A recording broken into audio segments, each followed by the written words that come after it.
வணக்கம் மகளே. இந்த வீடியோவில் நம்ம என்ன செய்தி பார்க்க போகிறோம்னா, கிட்டத்தட்ட நான் இறந்து விட்டேன் என்று மருத்துவர்கள் கூறிவிட்டாங்க. சிறுத்தை சிவா தம்பி பாலா எமோஷனலாக பேட்டி கொடுத்த வீடியோ இணையதளத்தில் வைரல் ஆகிட்டு வருது. வாங்க, என்ன தகவல், என்ன செய்தி, அவருடைய உடல்நலத்திற்கு இப்போது எப்படி இருக்குதுன்னு பார்த்து தெரிஞ்சுக்கலாம். அதுக்கு முன்னாடி முதன்முறையாக நம்ம சேனலை பார்க்குறீங்கன்னா சப்ஸ்கிரைப் பண்ணாதவங்கெல்லாம் சப்ஸ்கிரைப் பண்ணிக்கோங்க.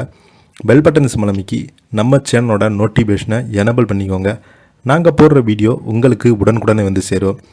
பிரபல இயக்குனர் சிறுத்தை சிவாவின் தம்பி நடிகர் பாலா சமீபத்தில் அளித்திருக்கும் பேட்டி தான் சோசியல் மீடியாவில் வைரலாகி வருகிறது. சினிமா உலகில் பிரபலமான நடிகராக திகழ்பவர்தான் பாலா. 2003ஆம் ஆண்டு வெளிவந்த அன்பு என்ற படத்தின் மூலம்தான் தமிழ் சினிமாவுக்கு அறிமுகமாகியிருந்தார்.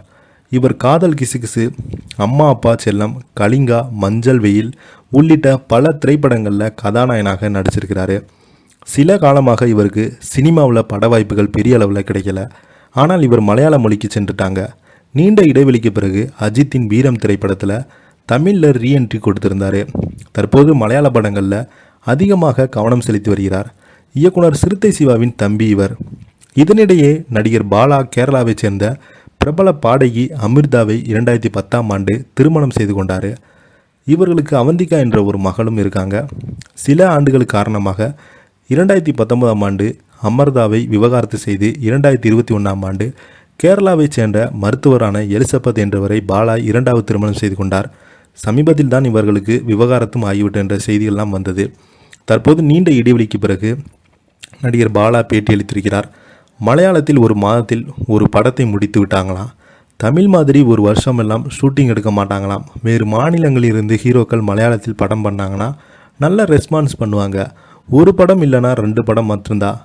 அதுக்கப்புறம் திரும்ப அவங்களே அனுப்பி விட்டுருவாங்க. ஆனால் வேறு மாநிலங்களிலிருந்து மலையாளத்தில் நான் மட்டும்தான் 50 படங்கள் மேல் நடிச்சிருக்கேன். இப்போவும் ஹீரோவாக நடிக்கிறேன். தொடர்ந்து பேசிய அவங்க சமீபத்தில் என்னை பற்றி சில வதந்திகள் வந்தது. ஒரு யூடியூபரை துப்பாக்கியால் சுட முயன்றேன் என வதந்தியெல்லாம் வந்தது. ஆனால் அப்போது கேரளாவில் உள்ள மக்கள், போலீஸ் ரசிகர்கள் அனைவருமே எனக்கு தான் சப்போர்ட் பண்ணாங்க. 10 மாதங்களுக்கு பிறகு இப்போது நான் எந்த தப்பும் பண்ணலை. தீர்ப்பு வந்தது. அந்த யூடியூபரையும் போலீஸை அரெஸ்ட் பண்ணியிருக்காங்க. கடவுள் எல்லாத்துக்கும் ஒரு கணக்கு வைத்திருப்பார். தப்பு பண்ணவங்க தப்பிக்கவே முடியாது என்று சொல்லியிருக்காங்க. இது எல்லாருக்கும் தெரிஞ்ச விஷயம்தான். என்னுடைய அமைப்பு கீழ் 1100 குழந்தைகள் மேல் படிக்க வைக்கிறாங்க. எல்லோருக்குமே கண் ஆப்ரேஷன் ஃப்ரீயாக தான் பண்ணி வச்சுருக்கேன். என்னை பொறுத்த வரைக்கும் எந்த ஒரு நோயாளியும் ஐயோ மருந்து வாங்க பணம் இல்லை என்று சாகக்கூடாது. உங்கள் எல்லோருக்குமே தெரிஞ்ச விஷயம்தான். வாழ்க்கையில் மிகப்பெரிய பேரழிவு எனக்கு நிகழ்ந்தது. நான் இறந்து விட்டேன் என்றெல்லாம் டாக்டர்கள் சொல்லிட்டாங்க. என்னுடைய உள்ளுறுப்புகள் எல்லாம் வேலை செய்வதை நிறுத்திவிட்டது. அப்போது நான் பிழைப்பதற்கு 0% தான் வாய்ப்பு இருந்தது என சொன்னாங்க. அதுக்கு முன்னாடி ஞானவேல் ராஜா பேனரில் ஒரு படம் பண்ண வேண்டியது இருந்தது.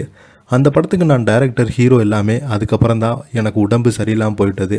நான் இறந்து விட்டேன் என்றெல்லாம் சொல்லும்போது கூட நான் சந்தோஷமாகத்தான் இருந்தேன். நம்ம நல்ல வாழ்க்கை தான் வாழ்ந்திருக்கோம். ஆனால் கடைசியில் கடவுள் நீ இன்னும் நிறைய விஷயங்கள் செய்ய வேண்டியிருக்கிறது என்று நினைத்து என்னை பிழைக்க வைத்து விட்டார் என்று எமோஷனாக பேசியிருக்கிறார். இதை பற்றி நீங்கள் நினைக்கிறீங்க? கீழே உள்ள கமெண்ட் பாக்ஸில் மறக்காமல் பதிவிடுங்க. நன்றி.